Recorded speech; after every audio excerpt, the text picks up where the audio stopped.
చిలకమ్మ ఎర్ర ముక్కులే పిల్లవాకు పూవై పూసిన ఎర్ర రోజా పూత గులాబీ పసిపాదం ఎర్రాని రూపం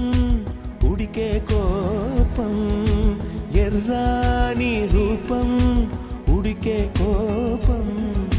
సంధ్యావర్ణ మంత్రాలు వింటే ఎర్రని పంట పాదమంటే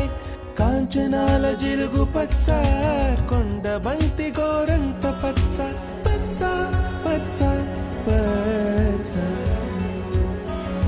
మసకే పడితే